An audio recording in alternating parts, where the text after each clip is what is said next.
Hello students. In the previous class, I uploaded a video from YouTube. I hope you all are understand the video. Today we will start from let's know more. Resources. Humans cannot make natural resources but can add value and utility to them to satisfy their needs. These gifts of nature become valuable as and when humans started using them or converted into useful resources.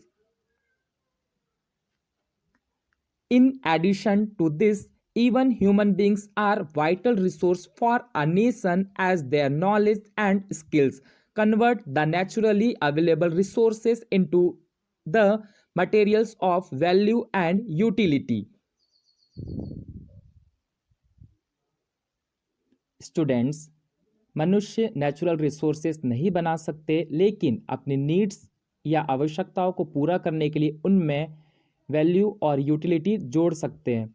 Students, जैसे जंगल में पेड़ पौधे अपने आप उगते हैं naturally, जंगल से हमें लकड़ियाँ प्राप्त होती है और लकड़ियों से फर्नीचर बनाया जाता है। स्टूडेंट्स, आपको इस इमेज में क्या दिखाई दे रहा है? यस, इस इमेज में हमें जंगल और कटी हुई लकड़ियाँ दिखाई दे रहे हैं। ये जंगल और कटी हुई लकड़ियाँ हमारे लिए रिसोर्सेस है क्योंकि ये हमारी नीड्स को फुलफिल करते हैं।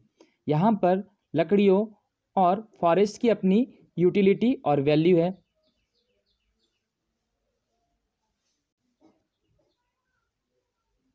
लेकिन हम ह्यूमंस अपनी नीड्स और आवश्यकताओं के अनुसार इन लकड़ियों से फर्नीचर बनाते हैं। ये फर्नीचर हमारे लिए एक यूज़फुल रिसोर्स है क्योंकि ये हमारी नीड्स को फुलफिल करते हैं।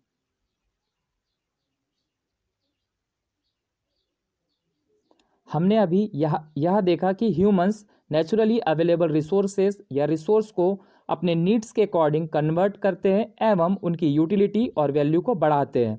पहले लकड़ियों की अपनी यूटिलिटी और वैल्यू थी, लेकिन फर्नीचर में कन्वर्ट होने से इसकी यूटिलिटी और वैल्यू अधिक बढ़ गई।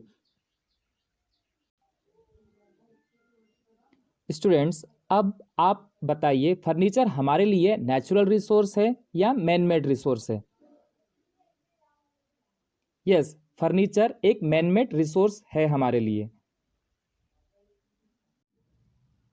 इसके अलावा यहाँ तक कि ह्यूमंस या मानव भी हमारे नेशन के लिए एक इम्पॉर्टेंट रिसोर्स है क्योंकि उनके नॉलेज और स्किल से वे नेचुरली अवेलेबल रिसोर्सेज को वे चेंज या कन्वर्ट करते हैं वैल्यूबल रिसोर्सेज में, जिसकी वैल्यू और यूटिलिटी होती है। Changing value and utility of resources.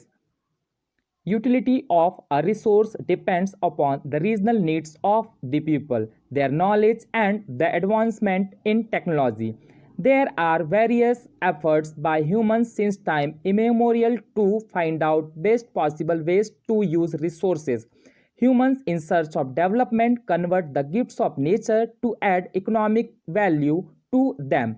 The value of resources changes with time and technology.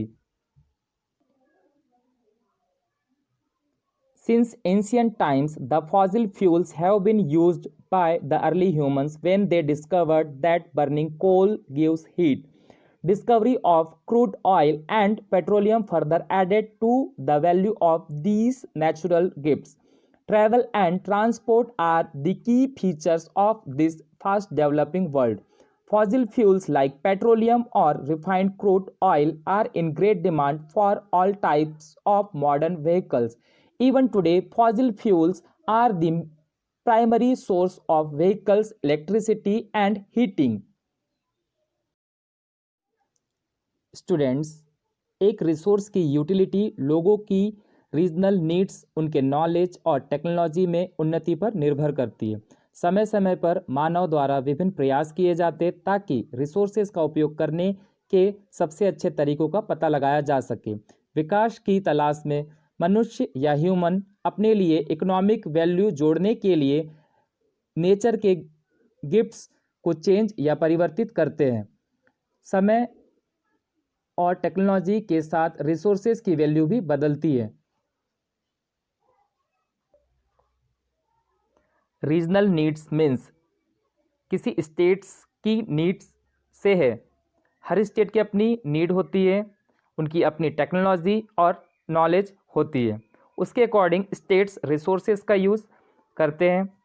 Resources की वैल्यू टाइम एवं टेक्नोलॉजी के अनुसार बदल जाती है। पहले फ़ोन का यूज़ किया जाता था, अब मोबाइल फ़ोन का यूज़ किया जाता है।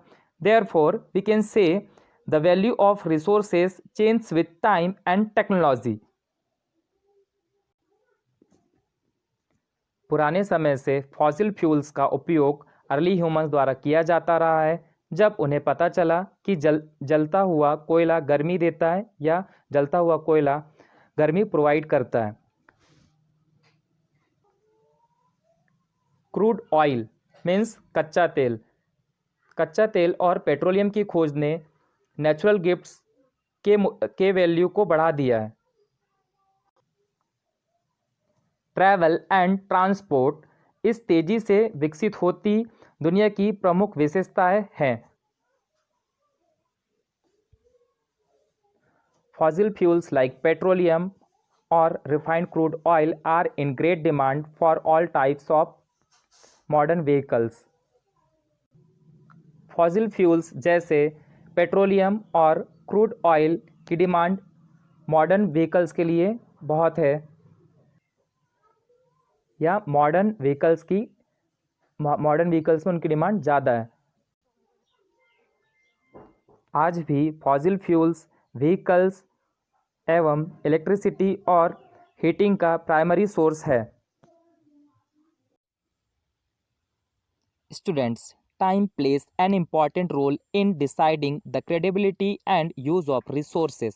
For example, earlier the rivers of India were used for obtaining water for domestic use, agricultural use and transport purposes only. समय किसी भी रिसोर्स की उपयोगिता को तय करने में महत्वपूर्ण रोल प्ले करता है। उदाहरण के लिए पहले भारत की नदियों का उपयोग केवल डोमेस्टिक यूज़ या घरेलू उपयोग, कृषि उपयोग और ट्रांसपोर्ट पर्पसेस के लिए किया जाता था। After the construction of dams on these rivers, multipurpose projects like controlling floods, providing water for irrigation, generating electricity, promoting tourism, etc. have been started that not only provide convenience to people but also generate a lot of income. Students, इन नदियों पर dams के construction के बाद बाढ़ को नियंत्रित करने, सिंचाई के लिए पानी उपलब्ध कराने, बिजली पैदा करने या टूरिज्म को बढ़ावा देने आदि जैसी मल्टीपर्पज से प्रोजेक्ट शुरू हुई, जो न केवल लोगों को सुविधा प्रदान करती है बल्कि बहुत अधिक आय भी पैदा करती है या इनकम भी जनरेट करती है। The people in Netherlands harnessed the potential of wind power by setting up windmills.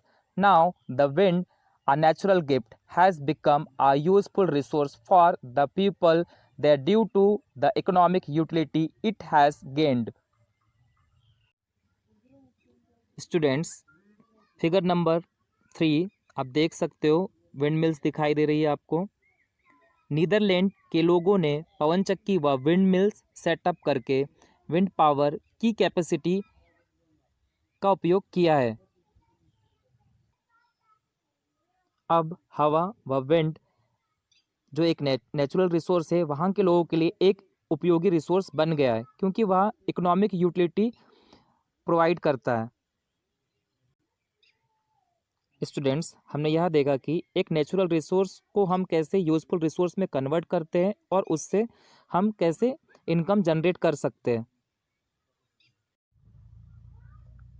Students, there were times when Dadi Ma ke nuske, that is homemade remedies, were very popular. Despite the usefulness of remedies, our grandmothers felt to add value to them. Presently, such remedies are patented by Ayurvedic firms and sold in the market.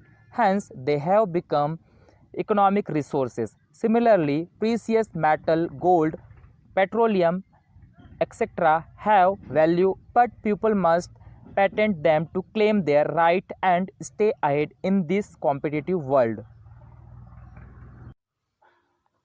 Dear students, ऐसा भी एक समय था जब दादी माँ के नुस्खे यानी घरेलू उपाय बहुत पॉपुलर या लोकप्रिय थे। उपायों या रेमेडीज़ की उपयोगिता के बावजूद हमारी दादियाँ या दादी उनके लिए मूल्य जोड़ने में विफल रही। वर्तमान में या प्रेजेंट में इस तरह के उपायों को आयुर्वेदिक फर्म्स द्वारा पेटेंट किया जाता है और बाजार में बेचा जाता है, इसीलिए वे इकोनॉमिक रिसोर्स बन गए हैं। Meaning of patent: a government authority और लाइसेंस। मीन्स अगर किसी कंपनी ने किसी प्रकार की वस्तु बनाई है तो कोई दूसरी कंपनी उस प्रकार की वस्तु नहीं बना सकती है। मीन्स उसने उस चीज़ को बनाने की अथॉरिटी ले ली है गवर्नमेंट से। इसी तरह गोल्ड, पेट्रोलियम आदि में कीमती धातु का मूल्य है, लेकिन लोगों को अपने अधिकार का दावा करने और इस कॉम्पिटिटिव वर्ल्ड में आगे रहने के लिए उन्हें पेटेंट करना चाहिए। पेटेंट मीन्स अपने अधिकार में ले लेना किसी चीज़ को या वस्तु को। कोई अगर किसी कंपनी ने उस वस्तु को बनाई है तो कोई दूसरी कंपनी उस वस्तु को नहीं बना सकती। अगर उसी वस्तु को कोई दूसरी कंपनी बनाती है तो पहली कंपनी दूसरी कंपनी के ऊपर क्लेम कर सकती है।